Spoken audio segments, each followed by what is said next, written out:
अध्याय 7 स्तेफनुस का भाषण। प्रधान याजक ने पूछा, क्या ये बातें सही हैं? उसने उत्तर दिया, भाइयों और गुरुजनों, मेरी बात सुनिए। जब हमारे पिता इब्राहिम हरान में बसने से पहले मेसोपोटामिया में रहते थे, तो उस समय महिमामय ईश्वर ने उन्हें दर्शन दिए और कहा, अपना देश तथा अपना कुटुंब छोड़ दो और उस देश जाओ जिसे मैं तुम्हें दिखाऊंगा। इस पर वो खलदियों का देश छोड़कर हर्रान में बस गए। उनके पिता के देहांत के बाद ईश्वर उन्हें वहां से हटाकर इस देश में लाया जहां आप आजकल रहते हैं। इस देश में ईश्वर ने उन्हें विरासत के रूप में कोई जमीन, यहां तक कि पैर रखने को भी जगह नहीं दी, किंतु उसने प्रतिज्ञा की कि मैं ये देश तुम्हें और बाद में तुम्हारे वंशजों को प्रदान करूंगा। हालांकि उस समय इब्राहिम की कोई संतान नहीं थी।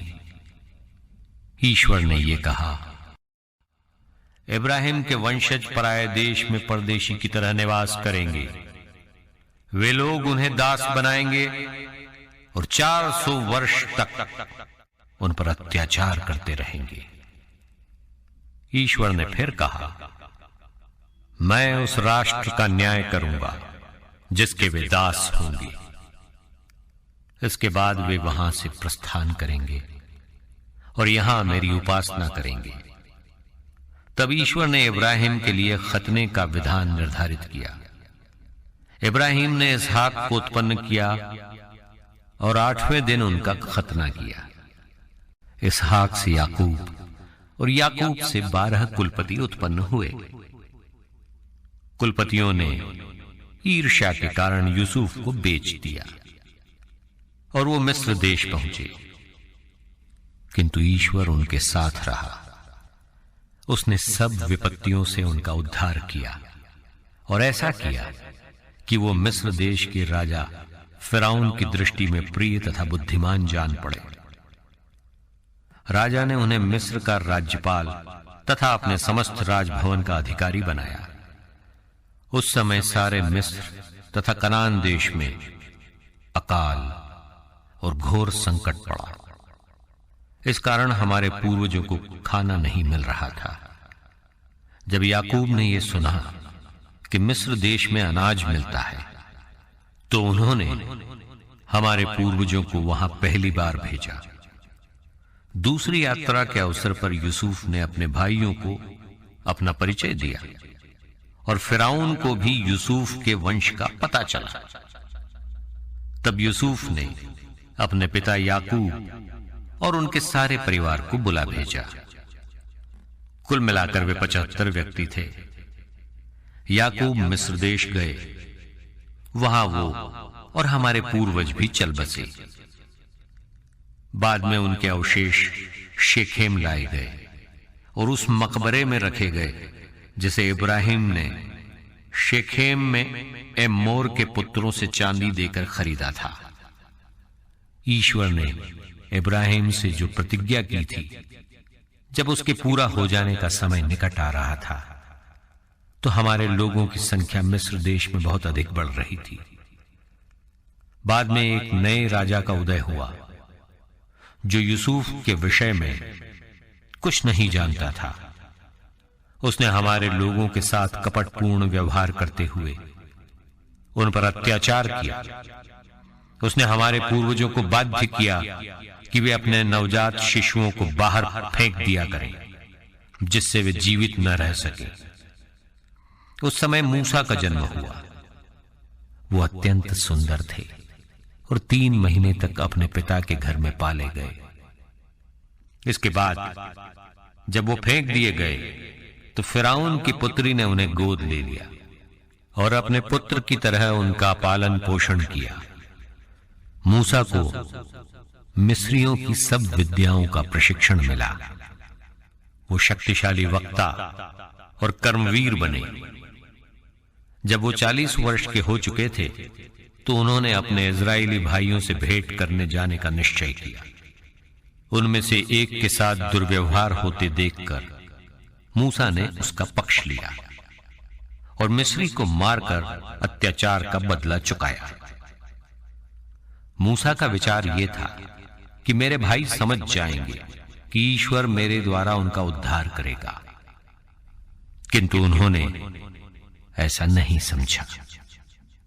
दूसरे दिन मूसा ने 2 इजरायलियों को लड़ते देखा।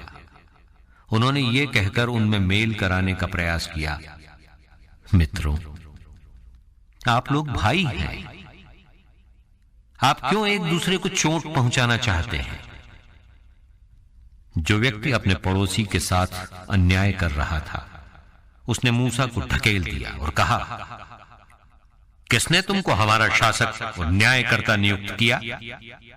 कल तुमने उस मिस्त्री का वध किया, क्या तुम उसी तरह मुझको भी मार डालना चाहते हो? इस पर मूसा वहां से भाग निकले और मदियाम में परदेशी के रूप में रहने लगे। वहां उनके 2 पुत्र उत्पन्न हुए। 40 वर्ष बाद सिनई पर्वत के उजाड़ प्रदेश में मूसा को जलती हुई कंटीली झाड़ी की ज्वाला में एक स्वर्गदूत दिखाई पड़ा। यह देखकर मूसा अचंभे में पड़ गए। जब वो इसका निरीक्षण करने के लिए निकट आए तो उन्हें प्रभु की वाणी ये कहते हुए सुनाई पड़ी, मैं तुम्हारे पूर्वजों का ईश्वर हूं, इब्राहिम, इसहाक तथा याकूब का ईश्वर। मूसा डर के मारे कांप उठे। उन्हें फिर देखने का साहस नहीं हुआ। तब ईश्वर ने उनसे ये कहा, पैरों से जूते उतार लो, क्योंकि तुम जहां खड़े हो वो पवित्र भूमि है। मैंने मिस्र देश में रहने वाली अपनी प्रजा पर हो रहा अत्याचार अच्छी तरह देखा और उसकी कराह सुनी है। मैं उसका उद्धार करने उतरा हूं। अब तैयार हो जाओ, मैं तुम्हें मिस्र देश भेजूंगा। लोगों ने यह कहते हुए मूसा को अस्वीकार किया था, किसने तुमको शासक तथा न्यायकर्ता नियुक्त किया? ईश्वर ने कंटीली झाड़ी में दिखाई पड़ने वाले स्वर्गदूत के माध्यम से उन्हीं मूसा को शासक तथा मुक्तिदाता के रूप में उनके पास भेजा। वही मूसा उन्हें बाहर निकाल लाए और मिस्र देश में लाल समुद्र के तट पर तथा मरुभूमि में 40 वर्ष तक चमत्कार और चिन्ह दिखाते रहे। उन्होंने इजरायलियों से ये कहा, ईश्वर तुम्हारे भाइयों में से तुम्हारे लिए मुझ जैसा एक नबी उत्पन्न करेगा। मूसा मरुभूमि के समुदाय के लिए हमारे पूर्वजों तथा उस स्वर्गदूत के बीच मध्यस्थ बने, जिसने सिनई पर्वत पर उनसे वार्तालाप किया। उनको जीवंत दिव्यवाणी प्राप्त हुई, जिससे वो उसे हम लोगों को सुनाए, किंतु हमारे पूर्वजों ने उनकी बात मानना नहीं चाहा। उन्होंने मूसा को ठुकरा दिया। वे मिस्र देश लौटना चाहते थे। उन्होंने हारून से कहा, हमारे लिए ऐसे देवता बनाइए जो हमारे आगे आगे चले, क्योंकि हम नहीं जानते कि उस मूसा का क्या हुआ जो हमें मिस्र देश से निकाल लाया। उन दिनों उन्होंने बछड़े की देव मूर्ति बनाकर उसे बलि चढ़ाई और अपने हाथों की बनाई हुई मूर्ति का उत्सव मनाया। तब ईश्वर उनसे विमुख हो गया और उसने उन्हें आकाश के नक्षत्रों की उपासना करने के लिए छोड़ दिया, जैसा कि नबियों के ग्रंथों में लिखा है, इजराइलियों, 40 वर्ष तक मरुभूमि में रहते समय तुम लोगों ने मुझे बलि तथा होम नहीं चढ़ाया। तुम लोग मोलोख का तंबू और रेफान देवता का तारा अपने कंधों पर उठाकर ले जाते रहे। उन मूर्तियों को जिन्हें तुमने आराधना के निमित्त बनाया था। इसलिए मैं तुम लोगों को बाबुल में निर्वासित करूंगा। मरुभूमि में हमारे पूर्वजों के पास साक्ष्य का तंबू था। ईश्वर ने मूसा को इसके विषय में यह आदेश दिया था, तुमने जो नमूना देखा है उसी के अनुसार उसे बनवाओ। वो तंबू अगली पीढ़ी के पूर्वजों को मिला और वे उसे योशुआ के नेतृत्व में इस देश में ले आए। यह देश गैर यहूदियों के हाथ में था, किंतु ईश्वर ने उन्हें हमारे पूर्वजों के सामने निकाल दिया। वो तंबू दाऊद के समय तक यहां रहा। दाऊद को ईश्वर की कृपा दृष्टि प्राप्त थी और उसने याकूब के घराने के लिए एक मंदिर बनवाने की अनुमति मांगी, किंतु सुलेमान ने मंदिर बनवाया। फिर भी सर्वोच्च ईश्वर मनुष्यों द्वारा बनाए हुए भवनों में निवास नहीं करता। जैसा कि नबी ने कहा है, आकाश मेरा सिंहासन है और पृथ्वी मेरा पांवदान। प्रभु कहता है, तुम मेरे लिए कौन सा मंदिर बनाओगे? मेरा निवास स्थान कहां होगा? क्या ये सब मेरा बनाया हुआ नहीं? हठ धर्मियों, आप लोग न तो सुनना चाहते हैं और न समझना। आप सदा ही पवित्र आत्मा का विरोध करते हैं, जैसा कि आपके पूर्वज किया करते थे। आपके पूर्वजों ने किस नबी पर अत्याचार नहीं किया? उन्होंने उन लोगों का वध किया जो धर्मात्मा के आगमन की भविष्यवाणी करते थे।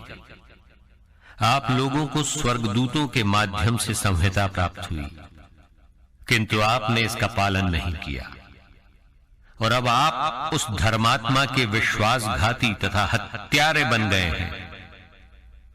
वे स्तेफनुस की बातें सुनकर आग बबूला हो गए और दांत पीसते रहे। स्तेफनुस की मृत्यु। स्तेफनुस ने पवित्र आत्मा से पूर्ण होकर स्वर्ग की ओर दृष्टि की और ईश्वर की महिमा को तथा ईश्वर के दाहिने विराजमान ईसा को देखा। वो बोल उठा, मैं स्वर्ग को खुला और ईश्वर के दाहिने विराजमान मानव पुत्र को देख रहा हूं।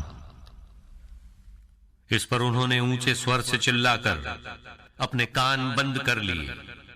वे सब मिलकर उस पर टूट पड़े और उसे शहर के बाहर निकालकर उस पर पत्थर मारते रहे। गवाहों ने अपने कपड़े साउल नामक नवयुवक के पैरों पर रख दिए। जब लोग स्तेफनुस पर पत्थर मार रहे थे तो उसने ये प्रार्थना की, प्रभु ईसा, मेरी आत्मा को ग्रहण कर। तब वो घुटने टेक कर ऊंचे स्वर से बोला, प्रभु, ये पाप इन पर मत लगा। और ये कहकर उसने प्राण त्याग दिए।